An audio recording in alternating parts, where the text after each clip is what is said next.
Hermanos y compañeros del Instituto Bíblico Trinitario, para mí es una bendición poder compartir con ustedes mi tesis apologética, lo que yo investigué acerca del tema que yo escogí, que fue la teoría de la evolución de Darwin, está descontinuada hoy en día. El profesor Francisco me ayudó a poder realizar esta investigación, me compartió páginas que yo pudiera visitar y libros que también pudiera leer acerca del tema, ¿verdad?, en cuestión, que es la evolución o la teoría de la evolución de Darwin, mejor dicho. Más de alguna vez hemos escuchado hablar de la teoría del naturalista inglés Charles Darwin, ya sea en un contexto formal, como puede ser un centro educativo, ¿verdad?, en la educación tradicional, o también en una conversación informal. Hemos hablado o escuchado acerca de esta teoría. Como bien sabemos, la teoría de la evolución propone que las especies cambian en un lapsus de tiempo, a lo largo de tiempo, ¿verdad?, por acumulación de variaciones pequeñas, sucesivas y favorables, dando origen a nuevas especies que comparten un ancestro común. Pero dicha teoría no ha sido comprobada hasta el día de hoy. Sus postulados no han sido demostrados, por lo tanto carece, ¿verdad?, de sustento. Pero aún así, aunque usted no lo crea, mi hermano, ¿verdad?, y como lo hemos estudiado acá en el instituto, se sigue enseñando en los centros educativos. Se sigue enseñando esta teoría, ya que, bueno, aquí lo vamos a ver, ha quedado obsoleta ya en el tiempo. William Friedman, profesor de Biología Evolutiva de la Universidad de Harvard, de Estados Unidos, escribió en el año 2009 un ensayo con respecto a la legendaria carta de Darwin, donde él expresaba, ¿verdad?, su preocupación con respecto a su teoría y la aparición y la investigación que estaba realizando otro naturalista irlandés acerca de la aparición repentina de flores. Podemos ver que William Friedman le dijo a la BBC Mundo que una posible teoría es que las plantas con flores habían sido creadas milagrosamente, es decir, que sustentaban la otra explicación del origen de la vida de la Tierra, la creacionista, ¿verdad? En otras palabras, no eran producto de un proceso evolutivo, lo que demandaba, ¿verdad?, y lo que postulaba Charles Darwin, sino de un Dios que simplemente dijo, ¡boom!, háganse las margaritas, ¡boom!, háganse las grimíneas, ¡boom!, háganse las magnolias, y así sucesivamente. Podemos ver entonces que el estudio que realizó el naturalista irlandés John Ball acerca de la flora en los Alpes europeos, dice que esta aparición había sido abrupta y salteada, contrario a los postulados, ¿verdad?, de Charles Darwin, tal como su diversificación. Esto es contrario a todo lo que postula, ¿verdad?, Darwin, ya que según esto no se puede producir modificaciones grandes, súbitas. Solo puede actuar a pasos cortos, lentos, que es lo que propone Charles Darwin. El problema de los orígenes y la diversificación de las plantas con flores, o conocidas como angiospermas, es que aparecieron de un momento a otro. Y esto inquietó mucho a Darwin, eh, porque echaba por tierra su teoría. Esto es lo que explica Friedman a la BBC Mundo. También en clases anteriores el profesor Francisco nos ha mencionado que en el año 2016 se llevó a cabo en Londres, en la Royal Society, la Real Sociedad de Londres para el Avance de la Ciencia Natural, que es la sociedad científica más antigua del mundo, del Reino Unido y de Europa. Según la Enciclopedia Británica, es la sociedad más antigua, eso lo estaba mencionando, ¿verdad?, más antigua del mundo, no solamente de Europa. Un encuentro a nivel mundial se realizó ahí, ¿verdad? De biólogos evolutivos. ¿Con qué fin? Con el fin de tratar los importantes problemas que todavía mantiene los postulados de Darwin. Parafraseo a la parte que está abajo, que ustedes pueden ver el segundo frase que dejo, que fue dicha, ¿verdad?, por el profesor Larry Hatfield, que dijo que los educadores, perdón, contra de Darwin, de la revista Science, en 1979, que los científicos que refutan la teoría de la evolución crecen exponencialmente, es decir, a gran escala, y que estos científicos, y muchos de ellos tienen extraordinarios pergaminos con respecto a esta materia, a la materia científica. Así que no podemos nosotros, ¿verdad?, como sociedad, hacer oídos sordos también a lo que ellos están planteando, que esta teoría no tiene bases, sus postulados no pueden ser demostrados, como lo hemos visto aquí con una simple demostración, ¿verdad?, como son las flores, ¿verdad?, las plantas con flores que aparecieron, ¿cierto?, en un abrir y un cerrar de ojos, y nosotros lo podríamos decir de una forma coloquial. Después de lo que yo les comentaba con lo que Friedman mencionaba, ¿verdad?, a la BBC Mundo, con lo que la Royal Society también en el año 2016 planteó, ¿verdad?, estos problemas que tiene la teoría de Darwin, surge la interrogante de investigación. ¿La teoría de Darwin está descontinuada hoy en día? Y eso es lo que, hacia dónde está apuntando esta tesis, si está descontinuada o no.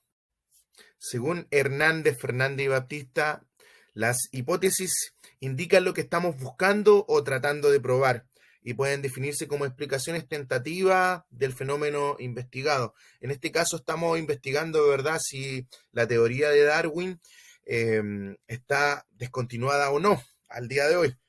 Las hipótesis que surgen son tres.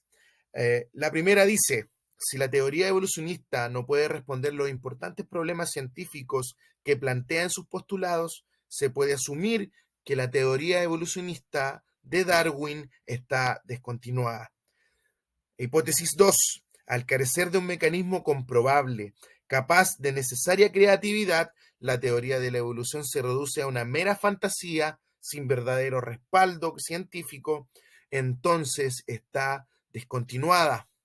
Y por tercero, tenemos las múltiples evidencias de diseño inteligente en la naturaleza, indica la existencia de un diseñador que existió antes que cualquier otra cosa y que ese ser inteligente fue responsable del origen de la vida y de todo lo que vive. Por lo tanto, la teoría de Darwin está descontinuada. Como hemos hablado en varias clases, la ciencia nos ayuda también a comprobar lo que dice la Biblia, ¿verdad? Es una herramienta que tenemos a la mano. John Polkinghorne, físico y teólogo, dijo en su libro Quarks, Caos y Cristianismo, que la ciencia y la religión van de la mano, que no son antagonistas, ya que la ciencia necesita de la fe. Y quiero leer textualmente lo que dijo este físico y teólogo. La ciencia y la religión son amigos, no enemigos, en la búsqueda común del conocimiento. Algunas personas pueden encontrar esto sorprendente porque hay un sentimiento en nuestra sociedad de que la creencia religiosa está fuera de moda o que es imposible en una era científica. No estoy de acuerdo. En realidad iría más allá al decir que si la gente en esta llamada era científica supieran un poco más acerca de la ciencia, de lo que realmente saben, encontrarían mi punto de vista más fácil de compartir. Tomándonos, ¿verdad?, de lo que dice John Polkinghorne, podemos decir que la ciencia y la religión, ¿verdad?, van de la mano. La ciencia nos ayuda, ¿verdad?, a comprobar lo que la Biblia nos relata, ¿sí? Y como dice acá, la ciencia necesita de la fe. Y es como ustedes pueden ver acá en la imagen que yo dejé, ¿verdad?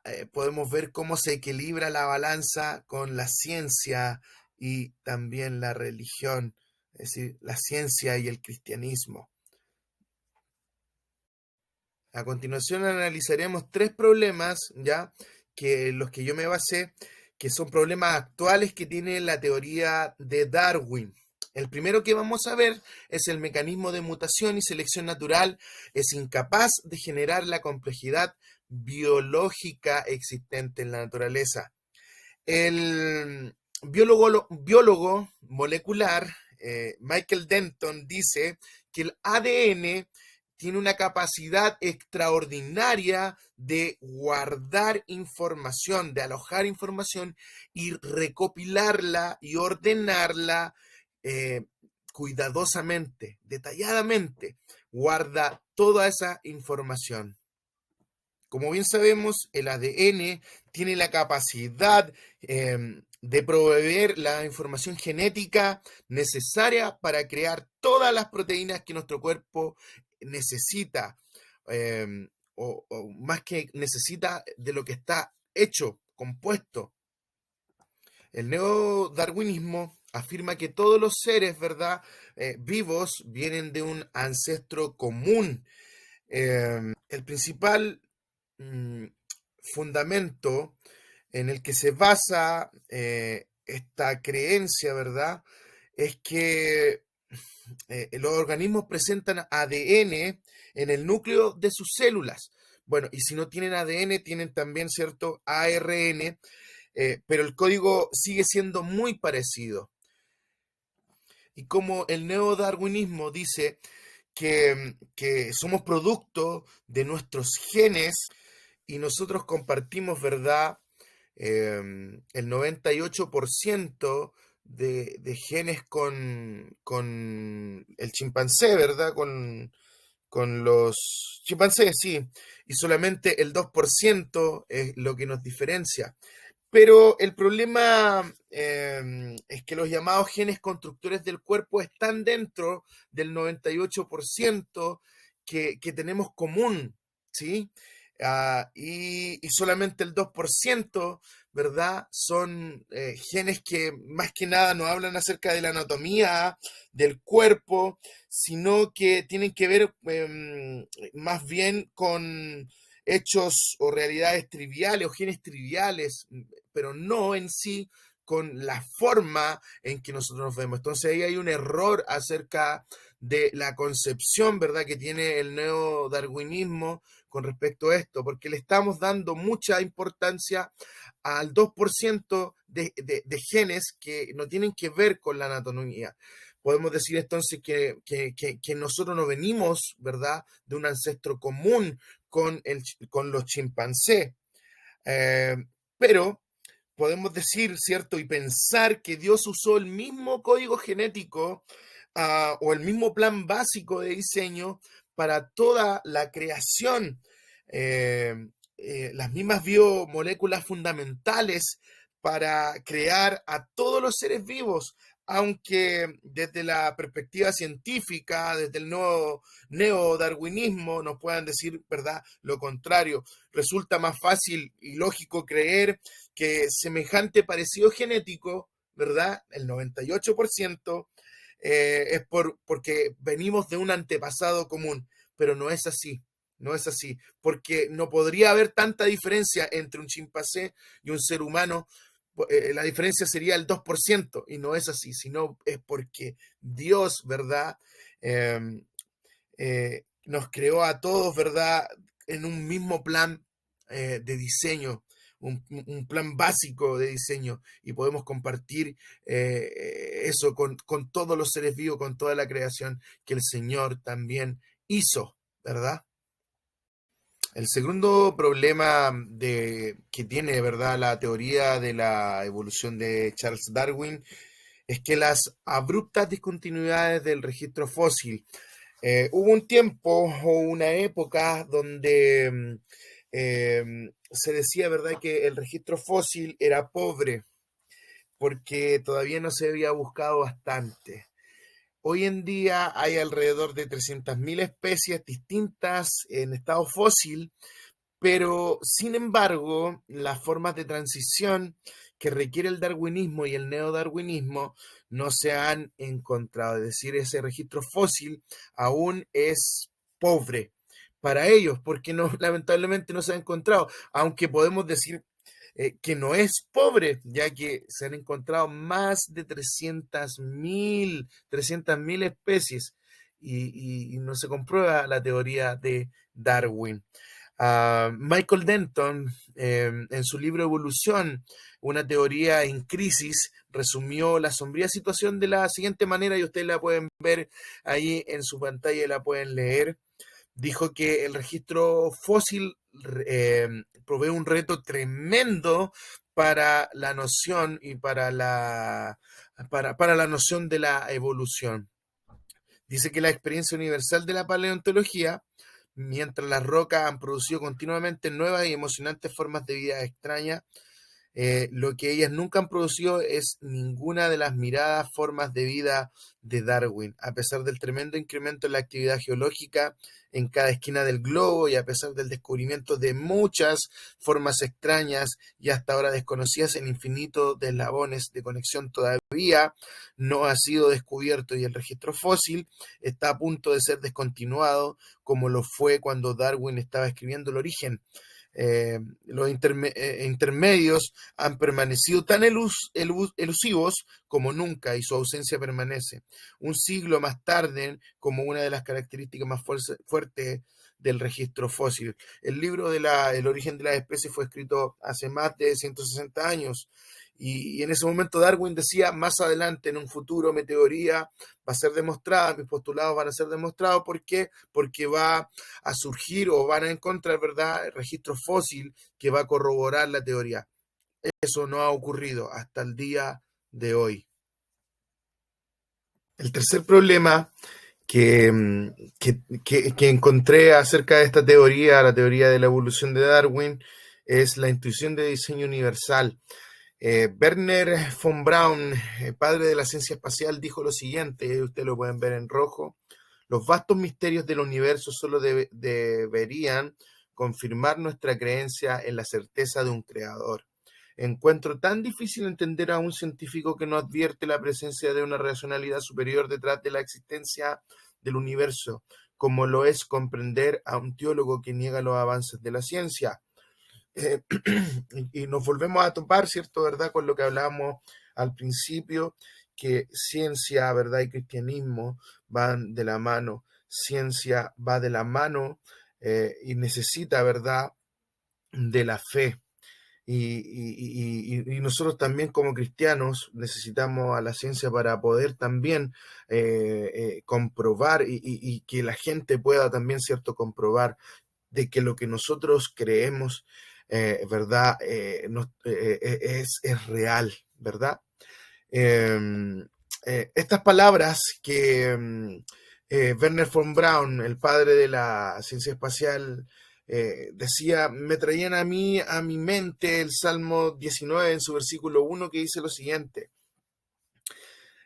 los cielos cuentan la gloria de Dios y el firmamento anuncia la obra de sus manos. La naturaleza en general, hermanos, compañeros, grita que fuertemente que hay un diseñador detrás de un todo. Si usted, por ejemplo, nosotros que somos de acá, ¿verdad?, de la novena región, vamos y vemos, ¿verdad?, miramos un monte, podemos ver que, cierto, ese monte ubicado en cualquier lugar, ¿verdad?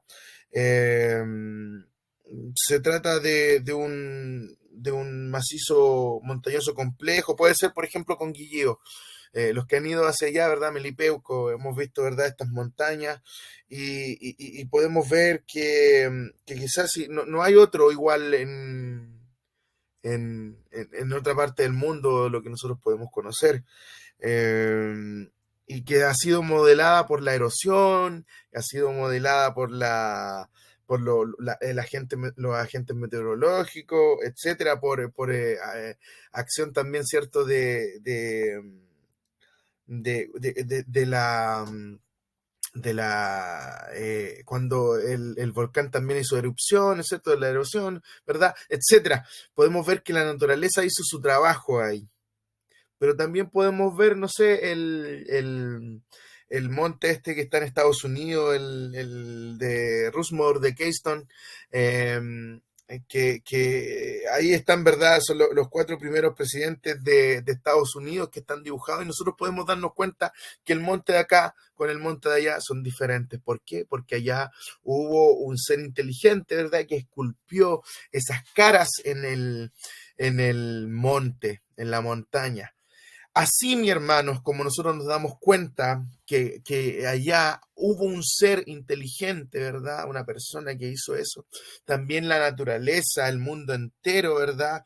Todos los seres vivos, podemos descubrir que ellos dan ejemplos de una complejidad específica, que solo puede explicarse apelando eh, a un diseño universal, a un diseño inteligente previo, no a la selección natural, ¿verdad? Que no podría, como dice Darwin, que la selección natural da saltos breves, pequeños saltos, no avanza mucho, pero nosotros podemos ver en el Génesis, ¿verdad? En el capítulo 1, cómo el Señor creó todo, y podemos ver que lo hizo en un instante, dio vida, ¿verdad? Y nos creó también a nosotros.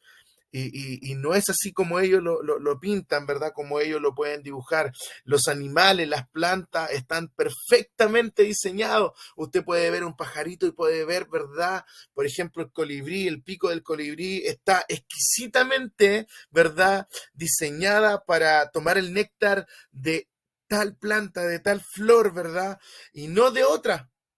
Eso es porque la naturaleza nos dice que hay un diseño, ¿verdad?, detrás de todo. Hay un diseño inteligente, y ese diseño, ¿verdad?, es el Señor. Como dice el Salmo 19, los cielos cuentan la gloria de Dios, el firmamento anuncia la obra de sus manos.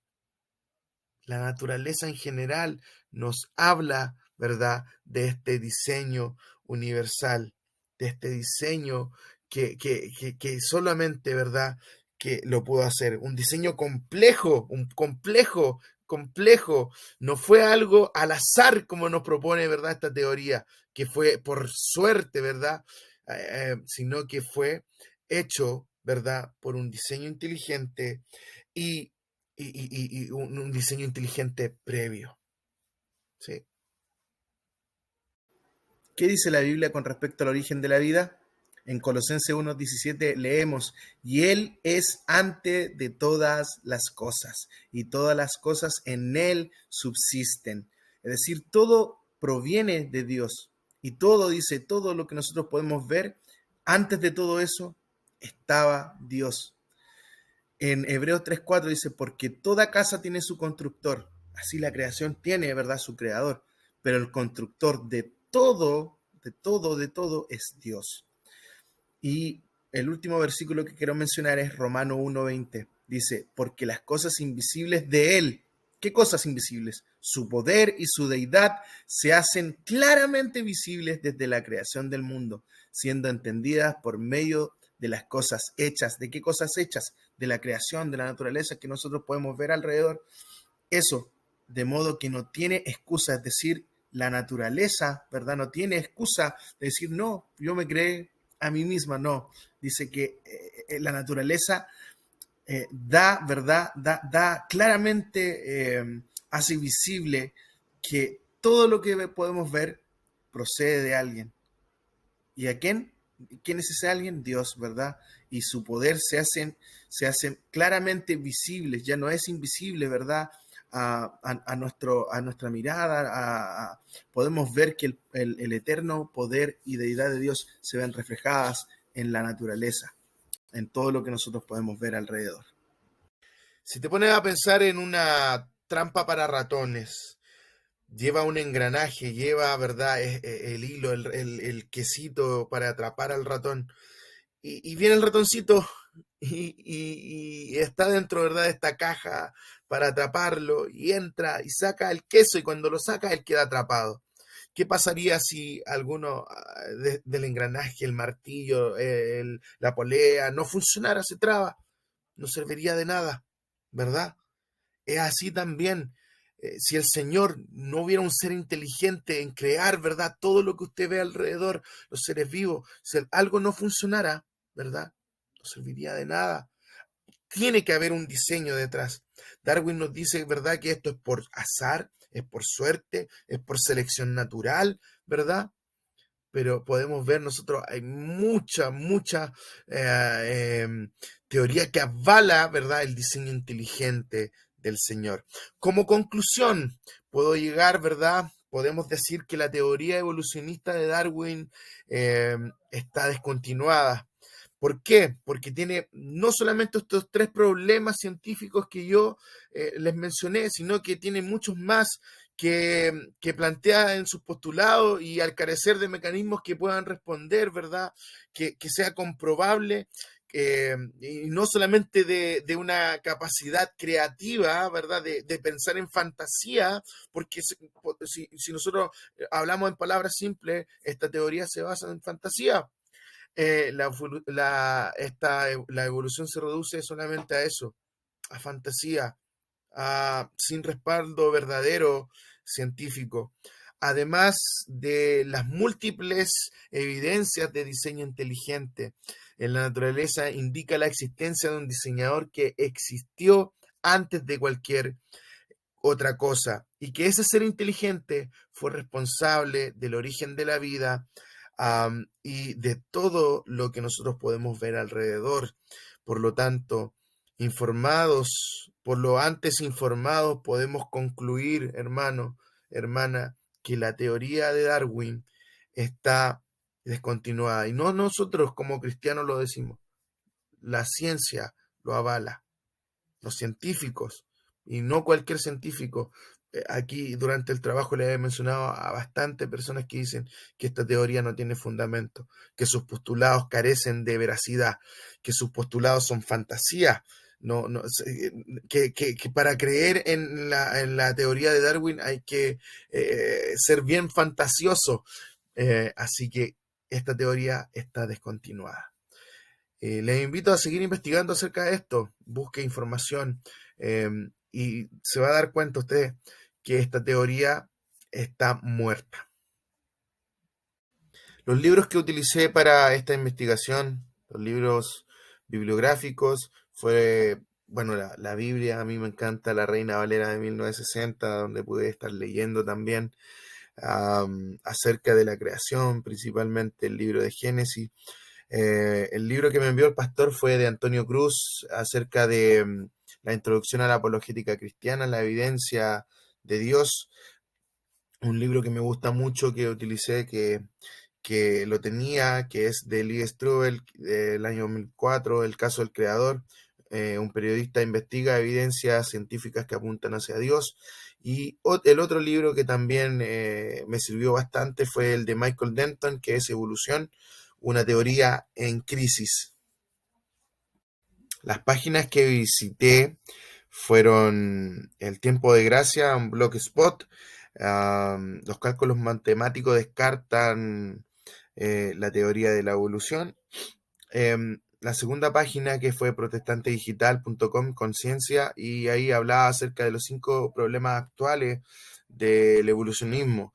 Y la última página que también visité no fue una página cristiana, sino que fue más bien un centro de noticias, que es la BBC Mundo, que hablaba acerca, ¿verdad?, aquí de Friedman, hablaba acerca de esta problemática que tenía Charles Darwin con respecto a las plantas con flores.